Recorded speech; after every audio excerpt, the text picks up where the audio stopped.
Yo, fine scouts and intrepid internet travelers, welcome to my channel. I'm Josh, your Binge Buffoon, if you will have me. Today, I will be watching episode 6 of The Choice. Unfortunately, I've already seen this episode. I recorded a reaction a few days ago, only to realize when I was done that my mic wasn't set up properly. All that footage is without audio, which is a bummer because I hate the idea of doing rewatches on this channel. Well, I don't hate it, but in situations like this where I'm already doing first time reactions, I don't like it. And I really loved this episode, The Choice, which I think in a way was about learning from your mistakes and moving on when we make them or after we make them, because things almost never go according to plan. We are not in control and life doesn't make sense, is what I keep telling myself. We have to let go and live in the now. This moment, ladies and gentlemen, it's all we really have. So kiss that person and scratch and claw for a suspension of time, to reference the very end of this episode. Going into episode 6, what I did say at the beginning of my soundless or silent film reaction is that I thought a lot of what the characters were doing was nonsensical. This show's so dumb. Like they were both in a bad argument with each other and the rest of the world, and they were just committed to it rather than trying or accepting change or listening to opposing ideas. I mean, I really thought after Anthony's confession in episode 5 that he desires her, they would move forward. Like in my mind, it was kind of the equivalent of John Cusack's boom box moment from Say Anything. That said, I think episode 6 did and does a lot to flesh out their motivations further, or at least reassert them. And I also loved how Edwina finally wises up, although it's a bit of a dramatic realization given the moment she does realize. But I love that they gave her agency in this episode and that she puts Anthony and Kate in their places. Yeah, I guess that's all I'm going to say for now. I'm going to do my best to retread a lot of the thoughts and feelings that I had. I'm not going to fake a reaction. You're not going to get a lot of, that's not going to be this video. It's just going to be me talking about the scenes and because there's a lot to deconstruct in this episode. Like I said, I really thought this was a strong episode, only to find that on IMDb it's one of the lowest rated in the season, which is confusing. Maybe I'll interject some clips from the original reaction, like a silent film, just so you can get an idea of what my reaction was in the moment. So, it'll just be a lot of not like that, but that I'm being hyperbolic. But anyway, reaction channel. Let's ride the coattails of other people's art.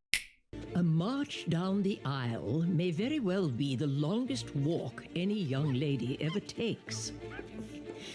Also, well, I didn't expect that the wedding would be this episode, and I'm happy it's this episode as opposed to the end of the season, so that a lot of things can be dealt with. Also, I was kind of pleasantly surprised with Queen Charlotte's role in this episode. We'll get to that when it happens. I'm not watching Queen Charlotte on this channel, by the way. Sorry, guys. I'm not watching any more Bridgerton other than this season on the channel. And the Peacocks. Place it on a high perch and allow it to glide down. Only if you follow its path. Of course, ma'am. Though you may rest assured His Majesty appeared in rather good spirits this morning. Oh yeah, they did mention the king. I didn't even... That's kind of interesting, right? That Your Majesty's in good spirits this morning. Because he thinks he's getting married, maybe. Perhaps you might put forth false rumors. We will be able to trace the origins. An ingenious idea, ma'am. Yes, that is why I thought of it.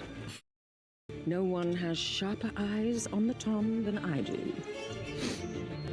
No idea what that was. And honestly, I don't even know what the ton is. I just say it. Either. But now that the Viscount has hastened things, bringing the wedding forward is a sign of true feeling. But, well, it has unnerved me too. Oh.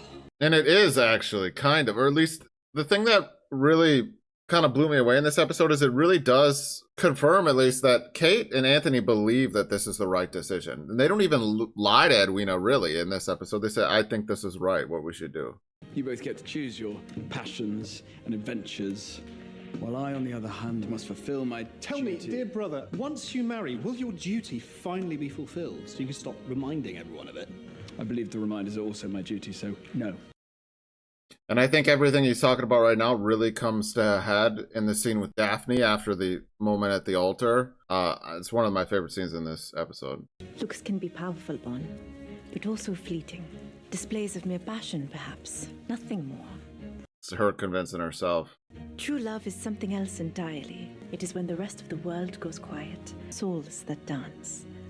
Which I suppose foreshadows the end of this episode. Much will remain the same, apart from the fact that I shall finally have my Viscountess, as is required. As is required. When spread on an unmarried person, Haldi will help them find a worthy partner that makes the rest of the world quiet too. I didn't even notice this first time around. This does foreshadow the end. Or at least that moment where he imagines her at the altar. She's so beautiful. I've said that before. And their chemistry this season is actually incredibly magical. Oh, I am certain Lord Bridgerton has his own wedding traditions to perform. To besting her. Boozing.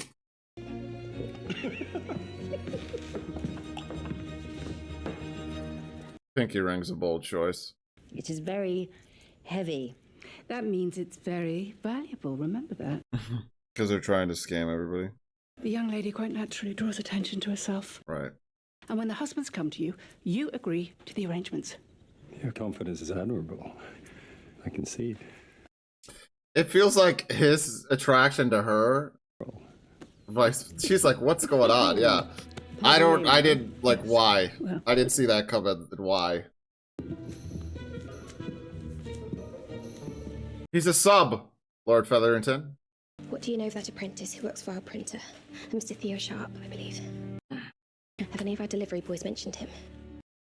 See, at first I thought that Penelope was fueled by jealousy in her newsboy crusade, going after Theo Sharp in the way that she is. But then obviously, and this is very Pride and Prejudice. By the way, Anthony is very much a Darcy character. It's about the status imbalance. Eloise being highborn and Theo Sharp being this sewer rat. I know that's harsh, but you know what I mean. On the bangles. The bangles, they just hammer home the symbolism of the bangles in this episode constantly. They really sort of overdid it, to be honest, but it's good. They belong to my mother. Amma wore them on her wedding day and saved them. For you? I brought them for you. I hope today we may all find joy. I am happy if you are happy. And she means that. She feels like that's her purpose. I'll talk about it when she gets them back, like the bangles and everything. Well, actually, no, I'm going to pause and talk about that now. So the bangles obviously belong to Kate's mom, and by giving them to Edwina, Kate is sacrificing what was meant for her, just as she sacrificed her own happiness to try and secure a match for her sister. Just like the bangles were meant for her, Anthony is meant for her. You know what I'm saying? And even though she wants Edwina to have them, she ultimately just gets them back. And she touches them at various moments in this episode. It's kind of like, I don't know if any Last of Us fans are watching this, but Joel has that watch that was given to him by his daughter. And then when his daughter dies, in that moment, it's broken, but he continues to wear that broken watch. And there's certain moments throughout that story where he rubs it. One pivotal moment at the very end of the game, the first game, where they cut it from the show, which was so fucking annoying to me, because he says something along, you keep finding reasons to fight for. And in that moment, he just, without even thinking about it really, he just sort of is rubbing that watch. And I think the bangles in this episode play a similar role as Kate contemplates the things or the reasons she's doing what she's doing. She's just confused. And what makes Anthony and Kate so similar is that they both are prioritizing their families and the happiness of those around them over their own wants and desires. He was talking about that when he was boozing. I'll talk about that more when Daphne talks to him. Moving on. Mrs. Wilson? Oh, Mother, please, not so loud. Whatever you have done to your brother, undo it. This is going to be a heavy commentary episode. Sorry, guys, you might hate this. Because now I've had time to sort of think about it all, you know? Has anyone seen Anthony? I'm sure the emotions of the day have somewhat confused him. Mm-hmm. You are ready? Of course I am. Born ready, in fact. Yep. Shall we? Just stressed. The ladies just staring at the statue and the peacock. Ah, the reoccurring motif. That is the peacock. It seems the two of us have not spoken since our dinner with the Sheffields. Why would we? It is not as if you have even more private information you wish at last to share with me. You must Enjoy the wedding, Lady Danbury. Daphne's wedding was not nearly as extraordinary. She married a duke. Perhaps the Queen requires our attention in new ways. The weight of the crown is quite heavy. Perhaps she seeks to prove herself still significant and equal to the task. Does that not apply to all mankind? I believe it is. Yeah. We deal with that this episode. One must make a name for oneself. This life is to mean anything at all. A noble pursuit. Thank you. Again, I really think that's what this season has to deals with.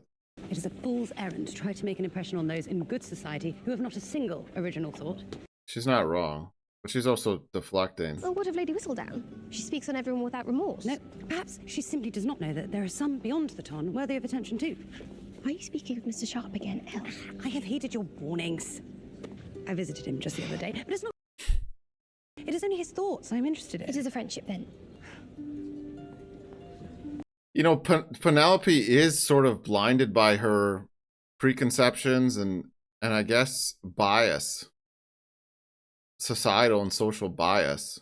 Delayed by doubts about whether the festivities of this day might or might not take place. I find Miss Edwina to be quite lovely and deserving of the truth.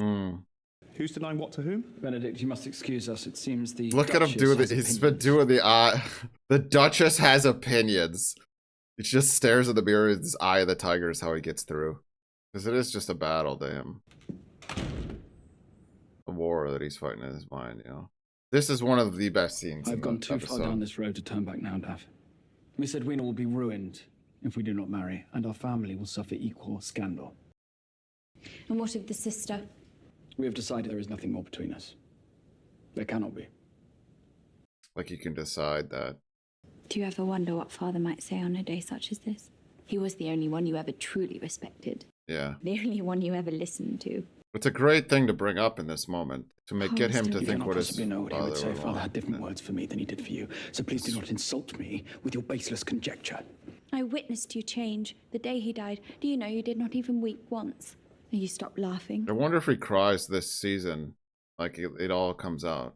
It almost has to for his character development. And what choice did I have? I changed so that our family might survive, so that you could be respectable enough to marry a duke. I've never wished to succumb to the blind delight of being in love. I cannot so indulge myself. You can choose to be happy instead of pushing away any feeling that comes to the surface. It should not be a luxury, but a right to choose, to fight for the family that you want. I fight for the family that I have.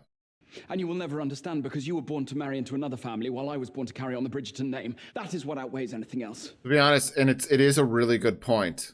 Like the gender roles of this time period, even though this isn't necessarily an accurate reflection of the time period, All vaguely. of these decisions that you seem to make and then resent us for.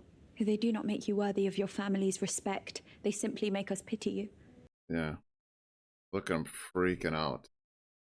I'm going to pause right here quick because I have to go to the bathroom, but then I'm going to talk about this. It's important.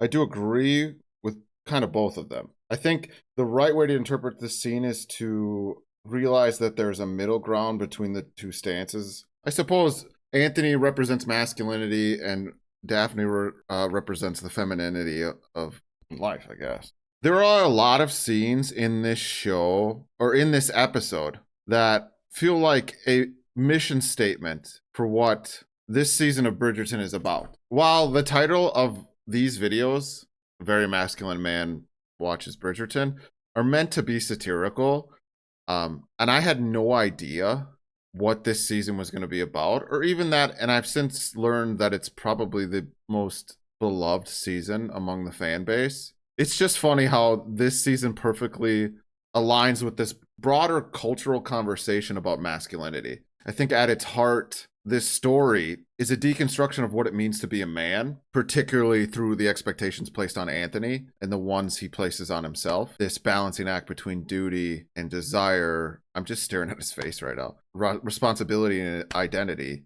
which we compare and contrast with Daphne in the season prior. That's why this scene's so cool. And Kate's grappling with this too. She's caught between what she wants and what she feels she owes to her family and to society, to her sister and to the life she imagined for herself And both their journeys are sort of a reflection of this internal dissonance, what we want versus what we owe. And I said this before, this episode really convinced me that both Kate and Anthony believe that Anthony marrying Edwina is the right thing to do. They aren't lying to themselves or each other. They just haven't figured out how to let themselves be, or let themselves want what they want.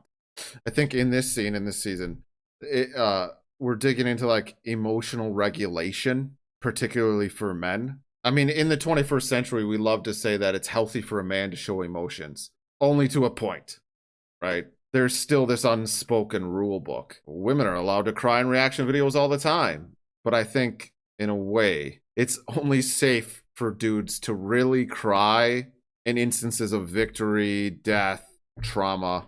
That's about it. Never really just because you're overwhelmed, lost. In this season, via Anthony and Kate is about unraveling, about how love isn't goal-oriented. It doesn't follow this linear path towards success. It just is. And we see Anthony trying to keep it together, trying to be the man that he wants to for his family, but dude's broken, and you're not good to anyone broken. If you don't take care of this doesn't work. I've been asking myself what happens next a lot. After, like, what happens after I've done everything I'm supposed to do? What comes next? And I feel like the answer is nothing, or death, maybe. God, this is really relevant. Sorry, I have more. I'm gonna keep going a little bit. I think it's fair to say that a lot of young men these days feel half alive, like they're living for expectations and not connection, either because they're told they shouldn't look, that shouldn't be at the top of their hierarchy for needs, or that they just simply can't find connection. In the case of the former, that sense of responsibility, because that's what we're dealing with here, it's not meaningless, it's just incomplete. And I think Daphne is the reminder here that I pity you because I understand what you're dealing with, but the work is in finding the balance between strength and softness, head and heart, between who we're told to be and who we actually are. And honestly, I might be giving this scene, this show, more credit. I don't know if it's doing this the right way. I don't know if it's really deconstructing masculinity the way it should. I hope in the end it's less about flipping masculinity on its head and more about embracing the complexity of it, just like the show is obviously about embracing the complexity of femininity, what it means to be a woman, what it means to be a man. Okay, I'm done. Sorry.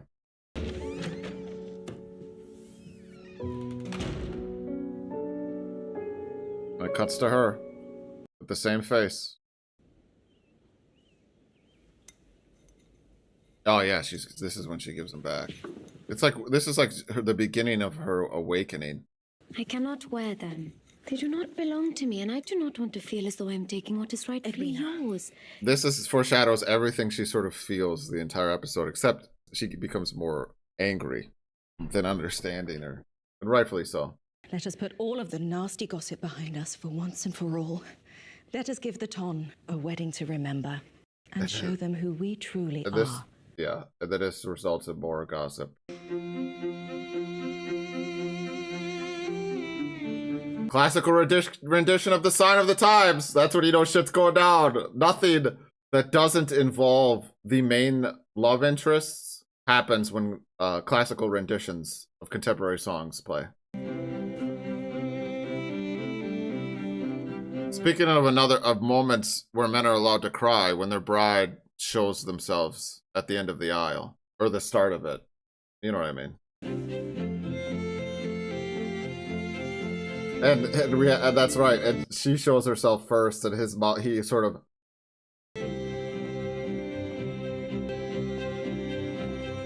Yeah.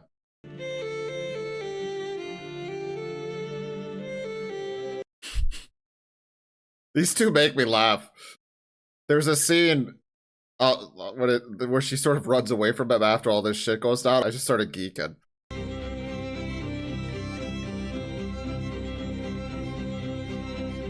Smiles and looks down.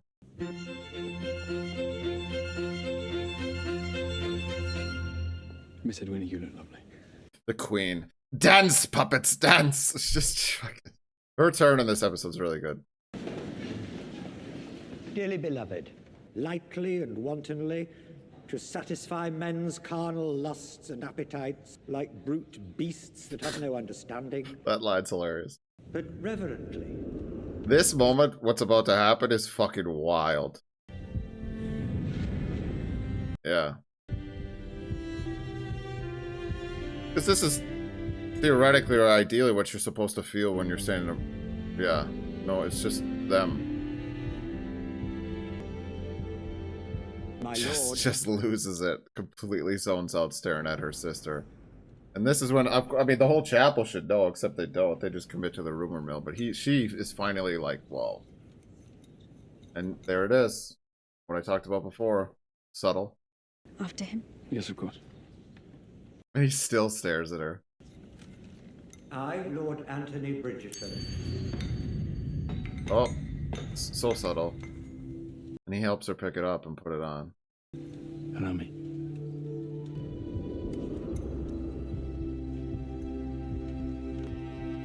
And I mean, they talk, I think Kate talks about, one of them talks about suspension of time at the end of this. And like, that's what's happening when they're together in this moment.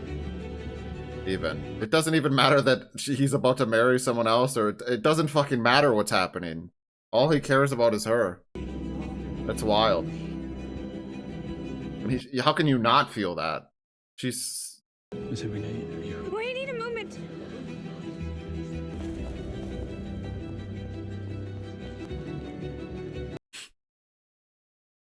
What has happened to my wedding? What has happened to my wedding? Every monarch has that one person in their employ on the fireworks that just tells them obvious facts. It is just nerves. We will call for tea. Viscount will understand. Yes, Kate? Kate, perhaps you might find that tea. It's also worth that I want. She just explodes. It's also worth mentioning the expectations that are placed on Edwina. She's manipulated and... I am not sure what is going on. I should tell you what is going on, Mama. After a lifetime of filling my head with nonsense of all this talk of great gallant notions and looks between us. She saw that. She saw that between them. That is not... Oh, you cannot deny it now, Kate. How could I have been such... It's a great performance here for her getting pissed. I fooled myself into believing you had only the purest of intentions. She did, in a way. Desire was for me. It's true. That is the truth. It actually is. I think someone mentioned, or maybe I mentioned early this season, about Kate and Anthony living vicariously through their siblings. Her happiness is her happiness. Feelings were strong. Do you love him? Fine line between love and hate.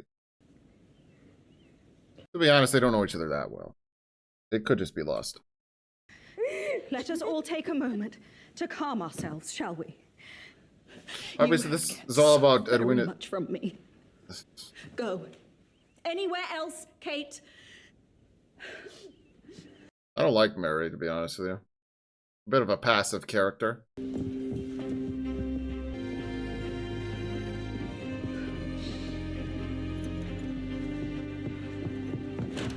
In the closet!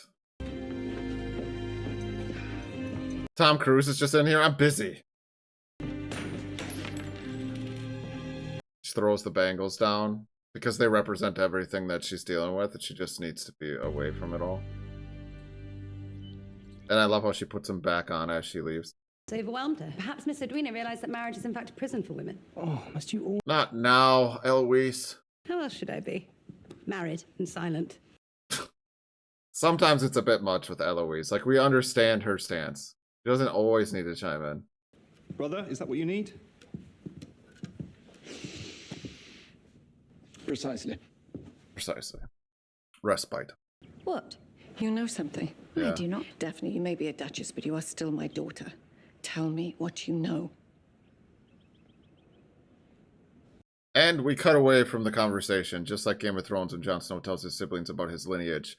Because the writers don't know what to say or write. How do we write this conversation? Just fucking cut away. Don't show them, the audience, what they want it to be. Her Majesty has picked poorly, she will say. Her words carry far too much import for my delicate comfort. Your Majesty, with all due respect, It must be salvaged. I never would have entertained the thought of making Miss Edwina my diamond, let alone arranging... And the queen is very much like Anthony in this episode and season about affluence and appearances. Perhaps there is something I can do. Brimsley, escort the guests to the gardens and do not allow anyone to leave. Brimsley was just thinking about a life beyond all of this. She interrupted a very tranquil daydream. Brimsley just wants freedom from the crown.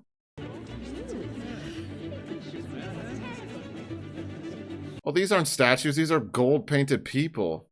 That's crazy. Or maybe the dude's not moving. I don't know. Miss Edwina's not eaten a morsel since the engagement in order to fit into her dress. It's no wonder she's been taken ill.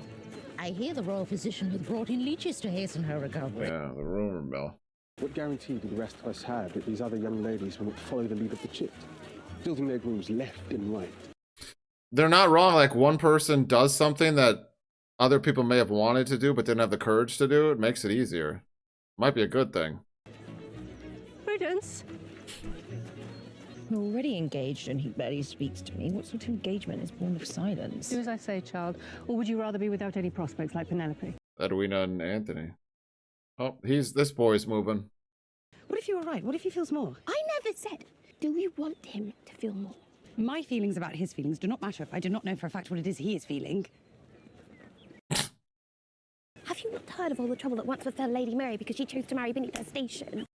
I can accept certain mysteries. I may never know how men came to be considered leaders when women are clearly better suited. Well... But what good will it do? It is not as though you can act on it. I suppose... It's the not knowing that makes it feel like torment. Thrilling kind of torment. Have you ever felt that way? No. Yeah. The Eloise newsboy, I'm just going to keep calling him the newsboy, Theo Sharp, is probably my favorite subplot of the season. 100%. I'm quite certain this delay is rather unexpected. One of the things I thought funny about Edwina's conversations with Anthony and Kate in this is she's still so composed and like polite with Anthony, and she's just ruthless with Kate. I'm considering what more there may be regarding our courtship and those involved with its interference. Tell me you did not come here to offer me more lies or half-truths, my lord. And he does tell her the truth here. And it's sincere. I'm intent upon this marriage. Yeah. Yet I still wonder whether it is the marriage or me that you truly want. Mm-hmm. Since the first moment of our meeting, it was clear to me then, as it is now, that Mary's just in the background watching. our roles, they align. I as the Viscount, you as the Diamond. Neither by our own choice. Not by choice. The roles we play. The masks we put on. Because you love me. It's also a good character detail that she's like loves fiction and reading and understands like grand romance. I sympathize with you. Yeah, she looks away. It's disgusting. We cannot escape our roles, but married, we may face these difficulties together. Mary should just be like, I escaped my role, but how did that work out, Mary? Shut up. Look at what we have to do now to make up for what you did. Once we marry, she will return to India as she wishes, and you and I will be free of her. And that is what you now wish. I have been told what my future will look like more times than I now wish to admit, my lord. But I am no fool. Thank I God. know the scandal that would ensue should the two of us fail to see this through now, but I cannot find that reason. See, and she does what they cannot. She takes on the weight of the consequences and makes the... Well, I mean, you could argue it's not the right decision, but makes that decision anyway. Imagine it, you must understand. Of course I do. Yeah. He understands the position you're in. Edwina's the most sympathetic character because you never know who's fucking. Could be everyone. I mean, no one's fucking in this scenario, but you know what I mean. Stares at the bangles. Is this the moment? This is probably one of my favorite moments if it's the moment I think it is. It's still so funny. Still okay. Get out of here. Back in the closet. You cannot be here. Miss Sharma. This is my place. Yeah, this is, yeah. It may not be grand, but it met my main requirement when you were not present, so thou I have just met with Miss Edwina. She was harsher than I knew her capable of being. Just wait. It seems my sister has finally become wise to all of it. Thank God. And hide in a closet as she ruins her life. I have ruined her life. It's true. No good to anyone broken, and you guys made terrible decisions. Just even though you believe they were right. There it is. He touched it. Oh no! He has touched the bangle.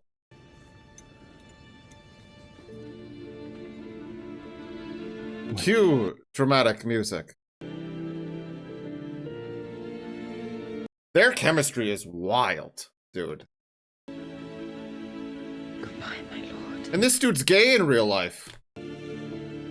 What an actor. Lady Danbury, whatever are you doing in here? How dare you keep the tea from me? Certainly did not wish it to be revealed, as it was. I forget the name of the actress who plays Violet, but she's really good. Since she deserves her flowers. Daphne has, well, she has confirmed something I have been fearing for quite some time. Something I believe you too have observed, no doubt. Right. We didn't talk about it. And for what may very well be the first time in my life, I do not know what to do. I love this moment because they sort of just laugh at the ridiculous of it all.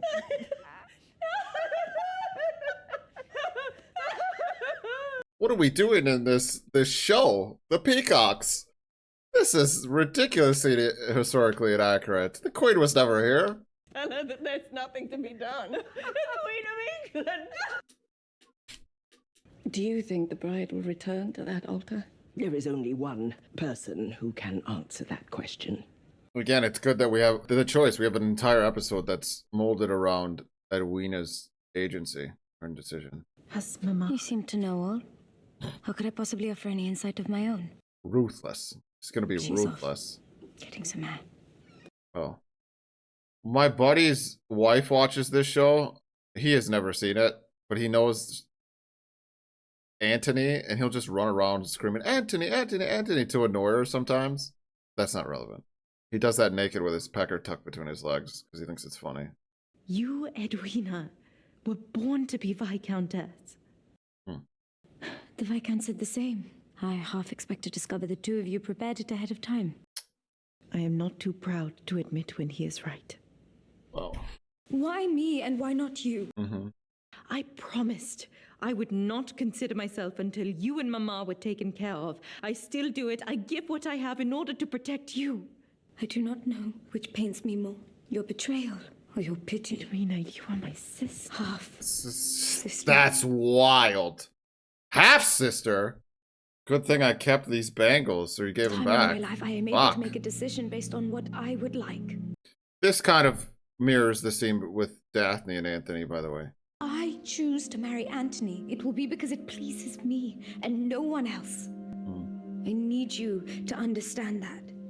Yeah, we all do, so we can move on. It will have nothing to do with you. He's like teaching Anthony and Kate how to be. She is using a delay to negotiate a new itinerary that will have the Queen's particular approval. Oh, this fucking guy. I forget his name now. Esmir? Fuck. I misjudged that guy. Thought he was going to be a kinder, more gentler soul. Less, gossipy. Are these mines as profitable as we are hearing? I did not make the journey. I do like how we cut to the rumor mill and all the bullshit, because it's always so far from the truth, right? It always is. Never listen to the rumblings at work or just in the town square. Never listen to that shit, especially on the internet. Like, everything you read online is bullshit. Usually there's always two opinions on a topic, and the truth is always in the middle. Or just, it's not even within ear or eye shot, like in this scenario. No one understands. Have you yet come to any agreements? Almost. You must know time. What a terrible room to choose. Their voices echo in here. The Bridgertons, I suppose. They're on the verge of enough scandal today, all on their own. Well, they do seem liked well enough. Do not mistake this decision for fondness. It is pure strategy. I would never dare think you had affections for another. It made me far too jealous, my lady. Save your chance for the investors. Why? I have plenty to spare. My lord. Your lies are wasted on me. I do not need to lie. You're far too cunning to fall prey to that. Where did this come from? I see you for the capable woman you are. We must return to the gardens before we're missed. I thought she was gonna slip and fall on the puddle. Are you here to tell me you are going to marry him or not? Did you see them? Your Majesty. The fireworks. They were brilliant. And this breaks the Queen's mask and the role that she's playing. Honestly, I'm late for the ceremony. My king. Can someone come and assist? I didn't mean to keep you waiting, Rosie. My bride, my beautiful bride. George. She's radiant, is she not? What are they, No, unhand me. What are they doing? Stop! Leave me! Leave me! Lottie. She will make a most excellent queen, Your Majesty. this is like a shining moment for Edwina's character. Today will make all of it well worth it, will it not? Yes? Then perhaps you might find your rest, Your Majesty. Before you both rule this kingdom with the kind of love, compassion, and kindness the two of you undoubtedly share. My queen.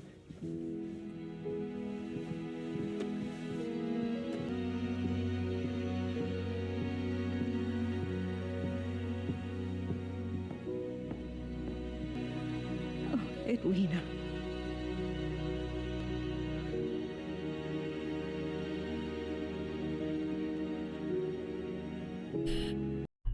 Pause, it's on the cake. I'll be right back.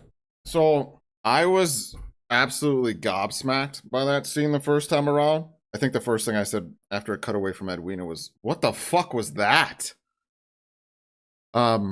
This season has been a lot about lost love via Violet, Mary, Kate's mom, not Danbury's husband because I've heard he sucks, and then Queen Charlotte. Now, and then there's a cake in the frame right now, is the icing on the cake of all of this, right? Whose husband is still alive, which keeps him in the back, lost inside his own mind, right? Imagine seeing your partner every day, but being unable to connect with them. I think this reveals a lot, obviously, about Queen Charlotte, that she's become callous in the wake of what she's lost, her husband. The king lost his mind, and she lost him. So, affluence and status and the role she's meant to play has become more important to her in his absence, even though he's not actually gone. She epitomizes this theme of wealth and power versus love this season. And that scene where she sees the love she's lost reminds her what's at stake for Edwina. She has this conversation with her in the scene that's coming up, where she talks about love and change, how it changes, how it changes us. And I think maybe even Edwina's kindness in that moment reminded her of herself before all this. Remember when I said about Anthony that no one's good to anyone broken? The king. You succeeded already, Colin. Only if whatever I'm looking for can be found at the bottom. Also, I'm sorry, but I don't actually really care about Penelope and Colin's relationship. The type of ending that speaks not to who I am, but... Their dynamic, just every dynamic feels weak when compared to Kate and Anthony, to be honest. Purpose? Purpose. She'll set me free. That's what I What thought. could possibly measure up to all that? Nothing. That's the point. That's a big theme in this episode. This season. I do believe we must allow ourselves those private moments, so that we may face reality armed with our reveries. That you cared for me. That you would never forsake me. I'm beginning to believe that now. It appears we better now have a piece of cake before it's all gone. Where's the dude who loves cake? No, that wasn't him. Eloise is just taking off. She just doesn't give a fuck about any of this. You've made a decision to visit Theo now. Eloise, it is It's a your bit brother's narcissistic, wedding. to be honest. Now. Simply because an opportunity presents itself does not mean you should take it. It's fair. She's very ADHD, Eloise. To think only of his thoughts when I should rather be thinking of my own. I do not know what to say. Nothing. I'm only telling you now because you are my friend, and I do not wish for secrets to set us apart. She has to tell Eloise this season, huh? About Lady Whistledown. Oh yeah, this guy. It's not his job to listen. Do you like that one? Heavy is the crown, right? Oh, I could not possibly. Yes, you could. Miss Edwina, I chose you as the season's diamond for a reason. I don't really remember what the reason was. You made an impression. You still do. Yeah. All that I have witnessed, ma'am, is the love a king shares with his queen. I should certainly not find the proper words to discuss it, even if given 1,000,000 lifetimes to do so. Edwina's too good for this world, dude. Everybody else is just fucking things up, and she's just in her books, imagining a better life for us all. Its physical form grants permanence. The same cannot be said of true love, of course. It changes. See? It forgets. It forces you to remember who you once were. Right, this is everything I was talking about. How does one make that choice? That I cannot dictate. Such a wonderful bit of development for the Queen. I suppose even I must recognize the importance of each person deciding what to do in the face of true love. Everyone deserves to make that choice. Just as everyone deserves to feel its power. Right, she lost that power, so now she's just embracing the other powers that she has. It is a distinctly human act to marry. Animals require no contracts or dowries. Come hither. You sent word for me? I thought you sent word for me. Classic trope. Number 109. It could be 110. I don't remember what I was saying in previous episodes.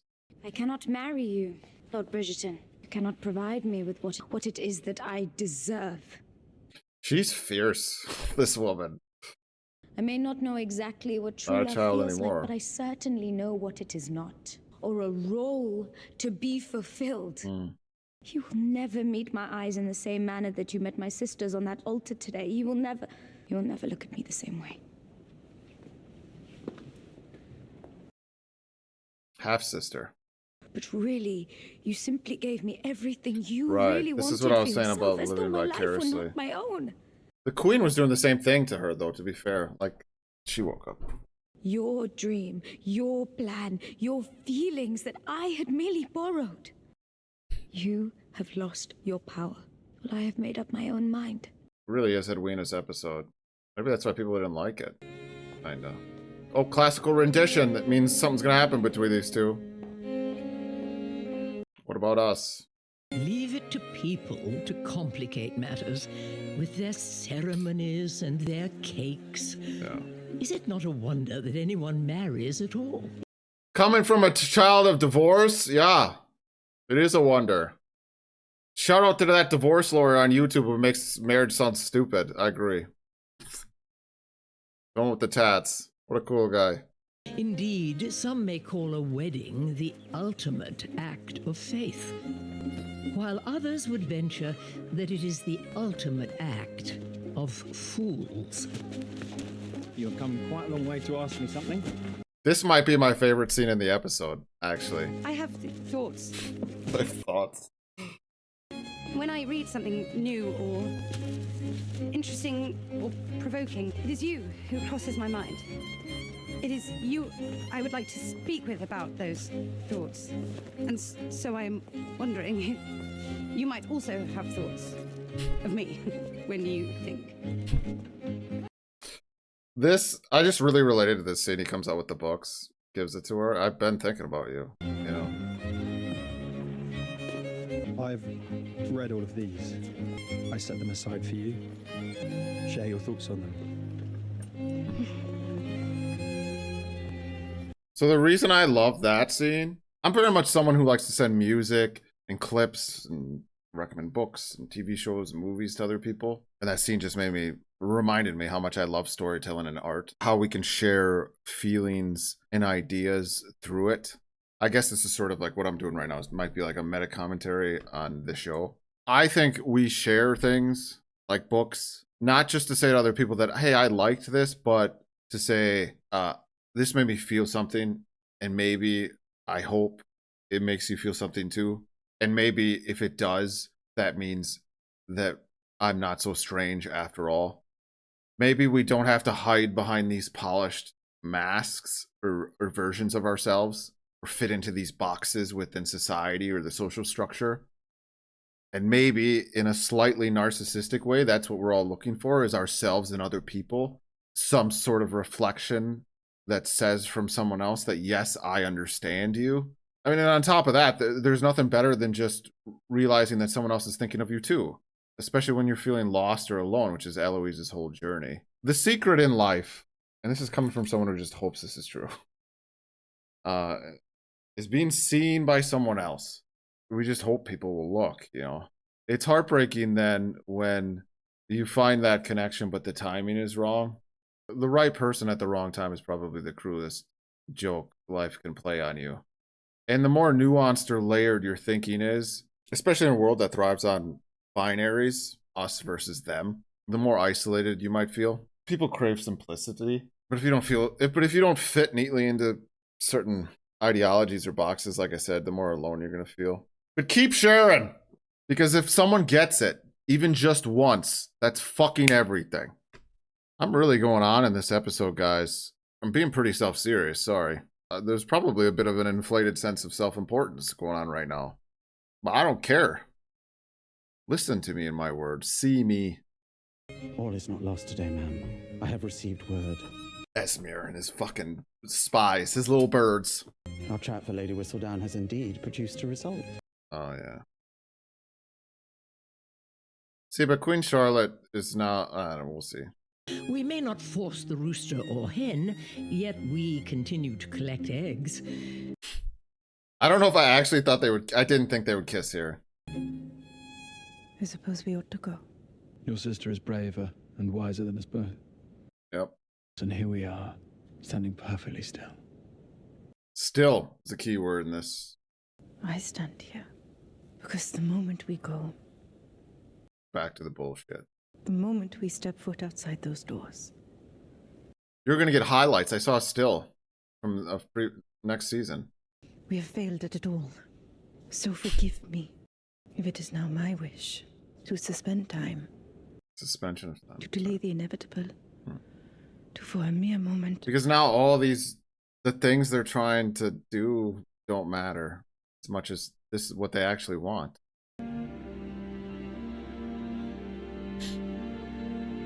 Goodbye, my lord. She says goodbye, that's right.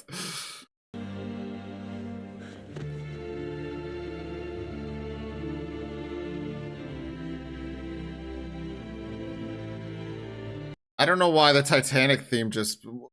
Dear far wherever you are. That just started playing in my head.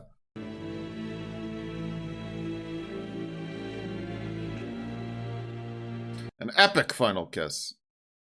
Bit underwhelming, to be honest. I'm kidding. And they'll remember that first kiss forever. I didn't think they'd actually kiss then, though. All the other times, it was too obvious. That was the most inconvenient time. Or maybe it was the most convenient time, I don't know. Well, that moment was finally, like I was saying, to a man and a woman who were performing versions of themselves, finally dropping the act. I wrote something after watching this episode, or not directly after, but in between that recording and this one, just because I was like, how can I justify a rewatch now? I was like, I don't know, I'll just write whatever it made me feel at the end. So here's what I wrote, and hopefully this isn't garbage. Can we not just exist as ourselves? Are we not good enough? The world seems to tell us that we must perform, that we must present ourselves as something other than who we truly are. We're pushed to achieve, to produce, to define our worth through what we do rather than who we are. But this belief carries a quiet cruelty, the suggestion that our simple existence is insufficient, that meaning and purpose must be found outside of ourselves, rather than within the ways we connect and care for one another. And this is something that I've been feeling a lot, especially this year. My insecurities have fed into this cycle. They've made me obsessed with leaving a mark on this world, as if carving my name somewhere permanent might justify my life. But I think what I really long for, and what that final scene reminded me of, is not legacy, but stillness. a suspension of time. Personally, I'm really afraid of time, of it slipping away, of this inevitable finish line. And my desire to be remembered is really just a desire not to disappear, to live forever, if only through traces. Yet, maybe immortality isn't about being remembered at all. Maybe it's found in each other, in truth, in love, in presence, because love isn't goal-oriented, and neither is healing. Hopefully that did something for you. That's all I have. Big love to everyone who was bored enough to join me. Let me know your thoughts in the comments. Drive me off this platform if you must. Otherwise, like, subscribe. Dislike for cathartic reasons. Drink water. Stay young. And remember, don't be an idiot. Be a buffoon. Peace.